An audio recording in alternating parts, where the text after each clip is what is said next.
Section 2.1 is about graphing rectangular coordinates and being able to graph equations. Let's review this concept to make sure you remember the basics. If you look at classroom example 1, writing ordered pairs, it tells you to use the table to write ordered pairs to express the relationship between each category and the amount spent on it. Basically, the concept here is that anything that can be paired up can be written as an ordered pair. It doesn't have to be restricted just to numbers, but as long as there is a pairing, then you can list it as a first coordinate, comma, and a second coordinate. So, for example, if you look at A, where it asks you to make an ordered pair for the category of transportation, notice in the table transportation is on the left.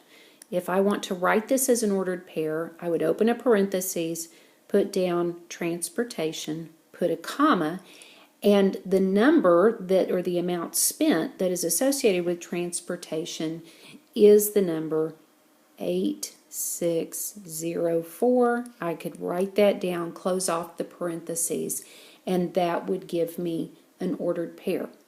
The second example involves health care. So again, when I look at this table, if I open a parentheses, health care was in the left of the table, so I'll write it first. The value that is associated with health care is the number 2,976. So that would be my second entry in the ordered pair.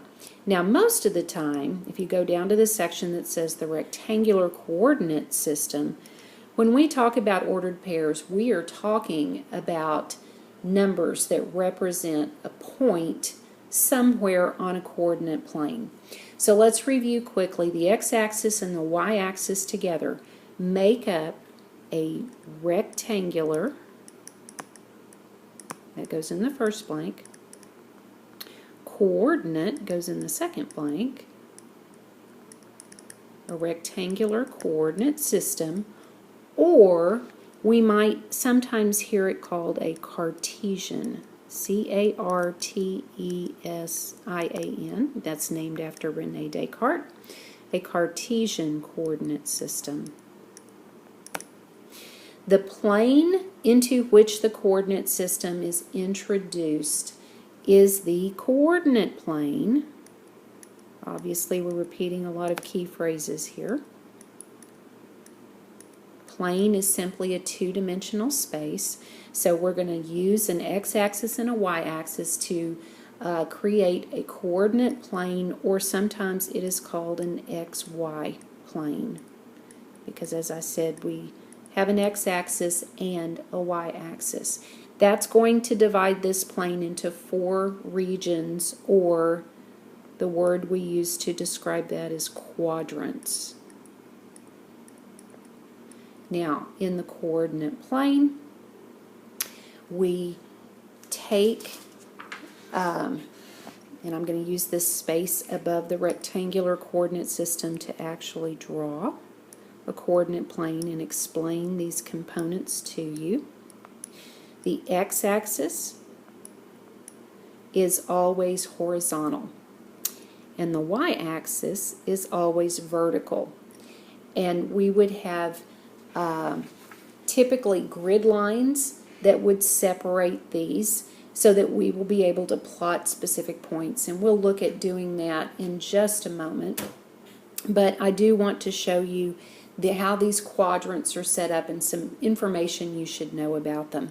First of all, anytime an ordered pair is written, the x-coordinate will come first, the y second. So just remember, it's always alphabetical. You have to move horizontally before you would move vertically, and that's how we'll write our ordered pairs.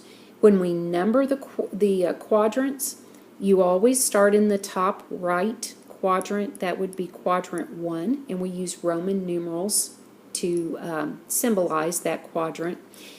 If I pay attention to the signs, the S-I-G-N-S, of each point in these quadrants, there will be some common features that you'll want to kind of keep in the back of your mind. Anything in this first quadrant, if I start at what's called the origin, which is where these two axes intersect, that's the ordered pair 0, 0. And that's my starting point. That's why we call it the origin. So if I pick some point in the first quadrant, I had to move right on the x-axis, which is a positive direction. And then I would move up for the y-axis, which again, up would be a positive direction. So every ordered pair in the first quadrant is going to have a positive x value and a positive y value. Now, we move counterclockwise. That means quadrant 2 is going to be the upper left. And again, if I pay attention to signs, my x value is moving to the left from the origin. Left would be a negative direction on a number line. And then when I move up, I'm still positive for the y value. So second quadrant, the ordered pairs will be a negative x value, positive y. Third quadrant will be bottom left. And if you pay attention to signs, you've moved left for the x value, which is negative, and you've moved down for the y value, which will also be negative.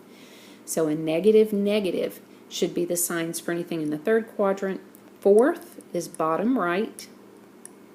And if I, again, look at the signs for my x and my y, I'm going to have a positive x, but a negative y. You don't necessarily have to have those memorized, but if you work with them enough, you're probably going to have those stick in your head. Now, if we move down to the section that talks about graphing equations in two variables, this is the part that I want you to get comfortable with. And the way we're going to do this is we are going to make a table for our x-coordinate and our y-coordinate, and we're going to pick some values and plug them in. Now in this course, we will spend most of our time focusing on linear equations. A is an example of something that is linear. We do not see any variables that are raised to a power. We don't have any variables in the denominator. We don't have any special symbols like radicals or absolute value in any of the equations. And when that's the case, it's linear. And that means when it is graphed, it's going to look like a straight line. So the way we're going to set up our table, the x part, if your equation is written like this one, where it has the y isolated, it says y equals, and then everything else is on the other side. That particular form for the equation is called slope-intercept form. It just makes it very easy to work with because we can pick anything we want to for the x, plug it in, and solve for y. And that's what we're going to do. Now, you need at least 3 points if you're graphing a linear equation, because if those 3 points don't line up in a straight line, you know you've done something wrong. That's kind of a built-in safety check for you. If I pick only 2 points, I can always get a straight line between any 2 points, but I won't know if I've messed up. It won't tell me. 3 points would show me. So if I choose an x value, and probably the easiest one to start with would be 0, and I realize the print on this equation is a little bit messed up. It's y equals 2x minus 5. That subtraction sign is kind of overlaid on top of the x. So what we will do is copy the right side of the equation, but where there was an x, I'm going to put a parentheses, and then I will plug in what we're using for that x value. In this case, it's going to be 0. Now,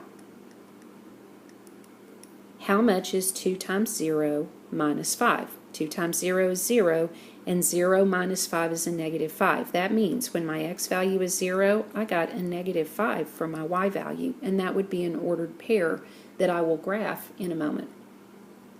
Now, let's pick another x value. Remember, we need 3 points to see if this is going to actually form a straight line. An easy value to work with would be 1. So let's try 1. 2 times whatever the x is, I'll put in parentheses, minus 5. Well, we're using 1. 2 times 1 is 2, and 2 minus 5 is negative 3. So when x was 1, y is negative 3. That's going to be another ordered pair. We need to choose another value for x. I'm going to try 3. Again, there's not any particular right or wrong. You may pick 3 totally different values for x, but we should come up with the same line. Even though we may have had different ordered pairs, when we draw it in, we should be able to see that it's actually the same line.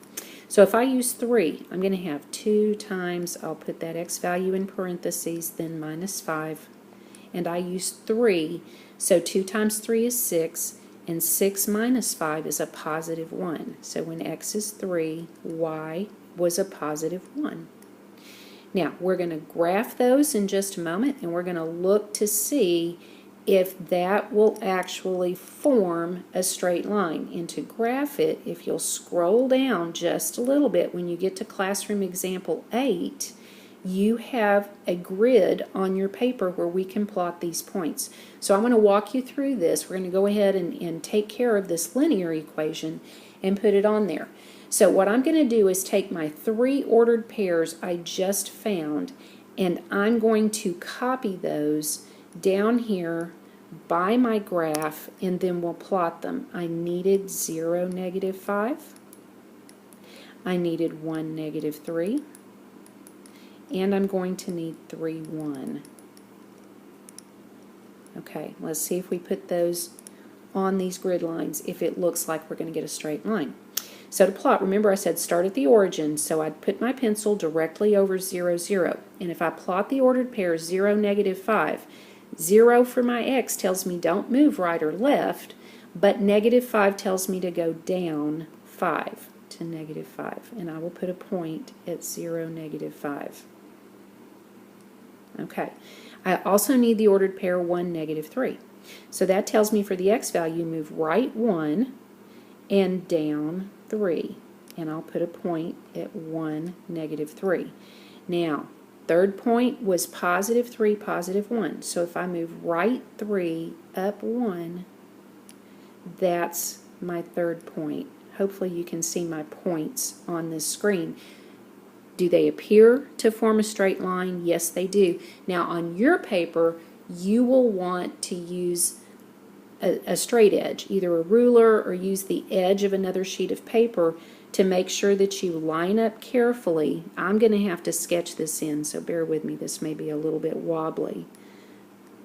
But we would then connect those 3 points, draw the line, and you can see you may have chosen other values for x and get different points on the line, but we should end up with the same line after it's graphed. Notice I put the arrows at the ends to show this line keeps on going.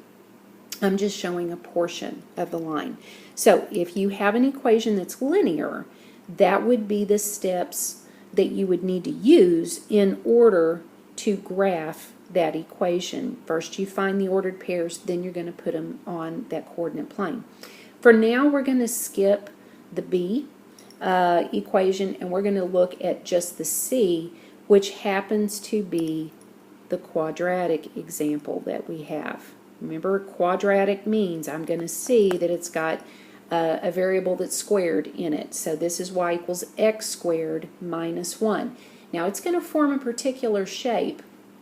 It's called a parabola. It's sort of a U-shaped figure. As long as the x is what's being squared, your parabola will open up or open down. And those are going to be the ones we primarily work with. It means that we sort of need to know where this thing is going to change direction, where it kind of hits the turning point and then goes back the same direction it had started.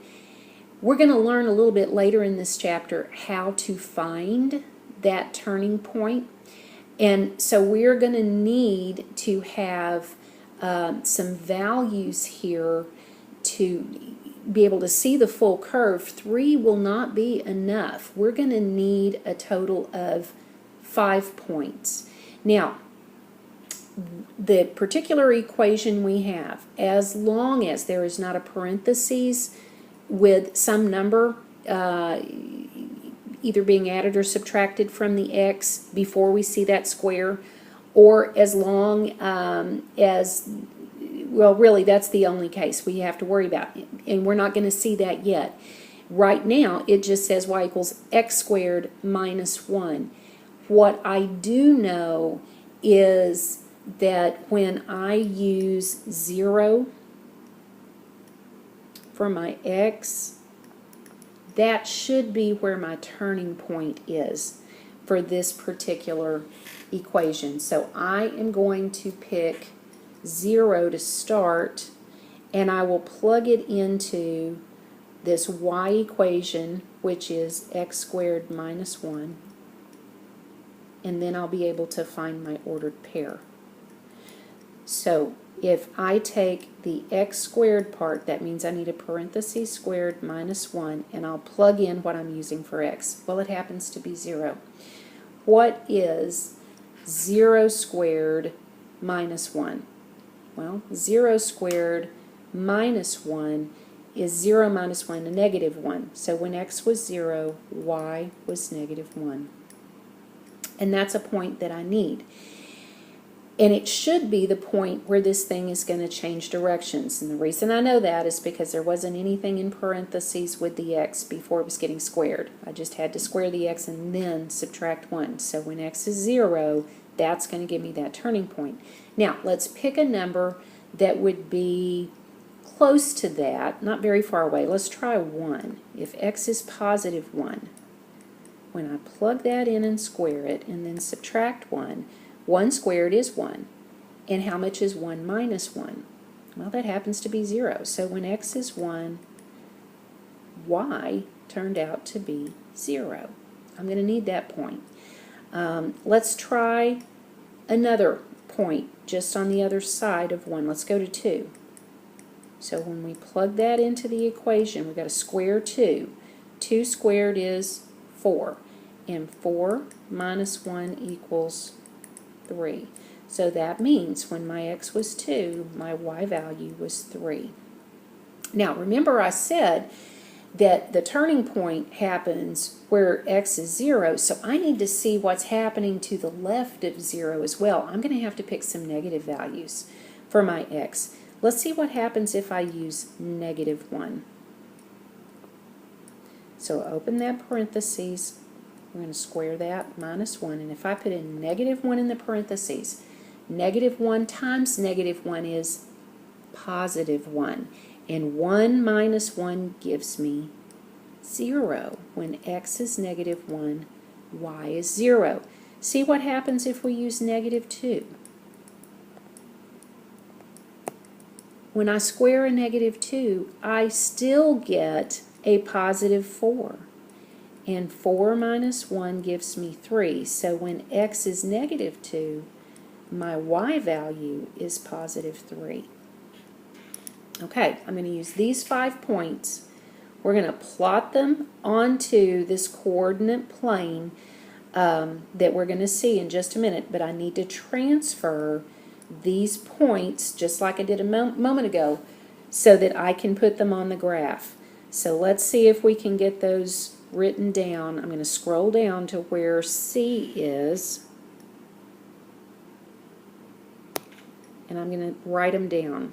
I should have 0, negative 1, 1, 0, 2, 3, negative 1, 0, and negative 2, 3. So let's plot these 5 points and see what they look like.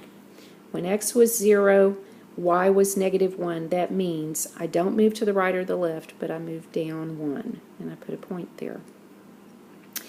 The point 1, 0 means from the origin I move right 1, but I don't move up or down. So I have a point at 1, 0. Let's move 2 to the right, then 3 up, and that gets a point. Okay, go back to that origin, and this time move left 1, but don't move up or down. So negative 1, 0 gets a point, and left 2, up 3. That gives me a point right there. Notice I have enough of a picture now that I should be able to sketch this curve. So what's going to happen is this is coming down.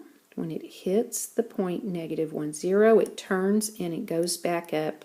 And there's that kind of U shape. It's not a sharp point at the bottom. It's going to have a curve.